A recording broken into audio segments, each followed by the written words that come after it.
नमस्कार दोस्तों, मैं हूं धर्मवीर तीजा। मेरी खेती सच्ची खेती में आपका स्वागत है।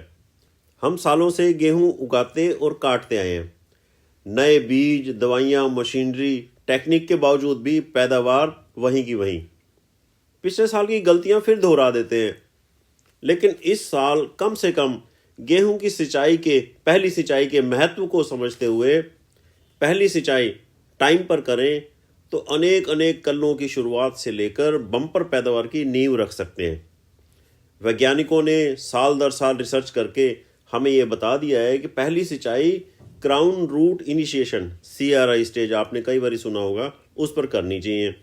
क्राउन रूट मतलब ताज, इनिशिएशन मतलब शुरुआत, ताज से जड़ों की शुरुआत। मेरी आज की वीडियो में पहले पानी की सिंचाई के महत्व को डिस्कस करेंगे। क्या पहली सिंचाई पर पक्की जड़ों का विकास शुरू होता है? क्या कल्लों की संख्या का निर्धारण होता है? क्या पहली सिंचाई का पौधे की लंबाई पर व फसल पर गिरने का असर होता है? क्या पहली सिंचाई बाद खाद और न्यूट्रिएंट्स की जरूरत एकदम बढ़ जाती है? क्या हमारी पैदावार भी बढ़ जाती है? ये तो कुछ ज़्यादा ही वैज्ञानिकों वाली बात कर दी मैंने।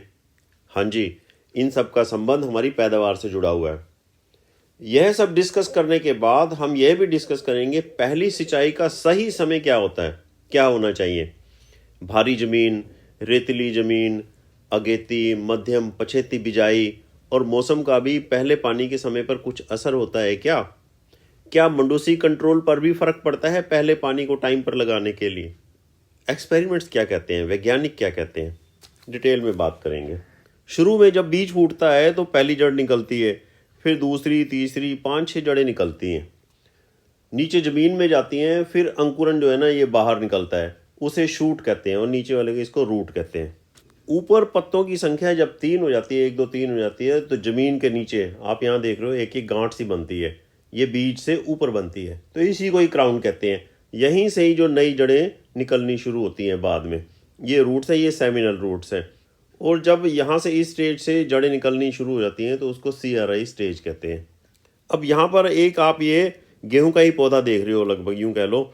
ऊपर जब हमारे पत्तों की संख्या 5 हो जाती है, ये 5वां जो ऊपर आता है, और नीचे जो है ना, यहाँ से भी कई बारी एक एक टिलर निकलता है, ये भी एक टिलर है, और यहाँ से ये क्राउन रूट्स की शुरुआत होती है, तो निकल चुकी हैं यहाँ पर। तो नीचे वाली जड़ों का काम जो है ना, इसके बाद ख़त्म हो जाता है, और ये क्राउन रूट्स ये डेवलप होती हैं, गुच्छे के रूप में डेवलप होती हैं। फिर ये पौधा हमारा खाद पानी यहाँ से लेना शुरू करता है। यही समय होता है कि पौधा ऊपर के पत्तों के बाद टिलर्स कल्ले निकलना शुरू कर देता है। ये आप देख रहे हो, ये पहला टिलर हो गया, ये दूसरा हो गया, ये 2 टिलर पहले निकलेंगे, फिर तीसरा, चौथा, 5वां, ये छठा, 7वां, इस तरह से होता है। तो मतलब कि नीचे तो जड़ों का विकास हो रहा है और ऊपर ये कल्ले निकल रहे हैं। तो इसी समय अगर हम पानी देते हैं तो ज़्यादा से ज़्यादा जड़ें निकलेंगी, ज़्यादा से ज़्यादा फुटाव होगा, कल्ले ज़्यादा निकलेंगे। ये जो टाइम होता है ना, इस समय पौधा जो है ना बहुत ज़्यादा बिजी होता है, उसके पास समय नहीं होता, बहुत ज़्यादा काम करना होता है उसको, क्योंकि ऊपर भी काम करना होता है, नीचे भी काम करना होता है। इस समय अगर टाइमली उसको सिंचाई मिल जाए, पानी, देखो कितना महत्व है। ऊपर से तो कल्ले निकालने हैं, नीचे जड़ों का विकास करना है। पानी देने के साथ, पानी थोड़ा देना चाहिए इस समय, पानी देने के साथ साथ यूरिया, जिंक, माइक्रो न्यूट्रिएंट्स मिल जाएँ तो क्या कहने। खाद पानी न्यूट्रिएंट्स की ज़रूरत बढ़ जाती है।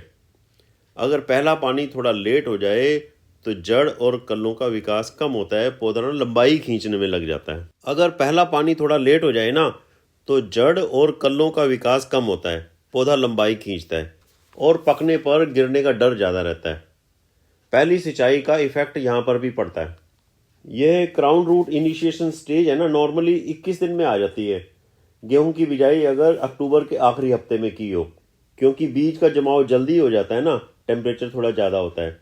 अगर आपने 1 से 15 नवंबर की बिजाई की है तो ये क्राउन रूट इनिशिएशन स्टेज जो है ना 22 से 25 दिन में आ सकती है। 16 नवंबर से 30 नवंबर की बिजाई है तो CRI स्टेज 25 से 28 दिन में आएगी। जैसे जैसे लेट बिजाई होती जाएगी, हमें लेट ही उसको पानी लगाना है। जमाव होने में थोड़ा समय ज़्यादा लगता है ना शुरू में, अगर ठंड हो जाए तो ये तो क्लियर हो गया कि हमारे को बिजाई के समय के अनुसार ही पहला पानी देना चाहिए। लेट बिजाई में थोड़ा बाद में, ये ना हो कि गेहूं छोटी हो और आप 21 दिन पर पानी दे दो। दिसंबर की बिजाई में तो पहला पानी देना ही 28 दिन 30 दिन के बाद चाहिए। ठीक है जी, ये बात क्लियर हो गई। अब हमें ये भी देखना चाहिए कि हमारी ज़मीन भारी है या हल्की। भारी डाकर ज़मीन में पहला पानी थोड़ा लेट लगाना चाहिए, क्योंकि उसमें पानी को पकड़कर होल्ड करने की, सोख कर रखने की शक्ति थोड़ी ज़्यादा होती है। 2-4 दिन लेट ही दें। और रेतली ज़मीन में तो 20-21 दिन पर पानी जरूर देना चाहिए। खेत सूखना नहीं चाहिए। कई बारी बिजाई बाद बारिश आ जाए तो पहला पानी लेट कर दो। जैसे पिछले साल आ गई थी तो पहला पानी 10-15 दिन लेट कर दिया, थोड़ी आए तो 5 दिन लेट कर दो। मौसम का भी रोल होता है। इस साल तो पछवा हवा चल रही है। पहला पानी टाइम पर जरूर से जरूर दे और कम से कम दे। ऊंची जगह पर आप उछाल सकते हो। एक क्यारा भर जाए तो जो दूसरे क्यारे में पीछे से काट दो। वे पानी कम देना है।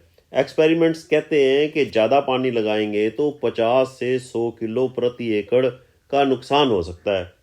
गेहूं पीली पड़ जाती है, जड़ और कल्लों का विकास कम होता है। एक बार गेहूं ज़्यादा पानी से पीली पड़ गई तो आप उसको उठा नहीं सकते, चाहे कुछ भी कर लो, कितना खाद पानी दे लो।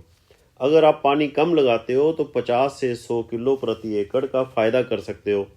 अब सब कुछ आपके अपने हाथ में है। पहला पानी कम देने का बहुत ज़्यादा महत्व है। हाँ, पहले पानी के बाद खाद, न्यूट्रिएंट्स जल्दी से जल्दी दो, ताकि जड़ों का और कल्लों का विकास जो है ना बहुत जल्दी हो। पौधे की ज़रूरत बहुत ज़्यादा होती है इस समय, पूरी हो जाए, पूर्ति हो जाए, अपना मस्ती से वो चले और फुटाव करे। अब मंडूसी भी तो बड़ी हो रही है, जो पहले बिजाई के समय उग गई है। पहला पानी लेट करते हैं तो मंडूसी की गांठ नीचे पक्की हो जाती है, फिर मारना मुश्किल हो जाता है। मंडूसी को स्प्रे से मारने का सही समय है जब मंडूसी का पौधा 3 से 5 पत्ती स्टेज पर हो। तो इसका मतलब पानी को, अगर पहले पानी को टाइम पर देंगे तो मंडूसी कंट्रोल के लिए भी हमें सही समय सही टाइम पर मिल जाएगा। आपकी फसल की अच्छी फसल की कामना करते हुए आज की डिस्कशन को यहीं तक रोकता हूँ जी। आपने वीडियो आखिर तक देखी है तो फ़ायदा ज़रूर उठाना, और लाइक और शेयर तो कर ही दिया होगा। अगर नहीं किया है तो मेरी वीडियो को, अगर आपको कोई बात नई पता लगी हो, कोई आपको अच्छी लगी हो, फ़ायदा नज़र आता हो, तो मेरी इस वीडियो को लाइक कर दो, शेयर कर दो, सब्सक्राइब कर दो। Thank you ji.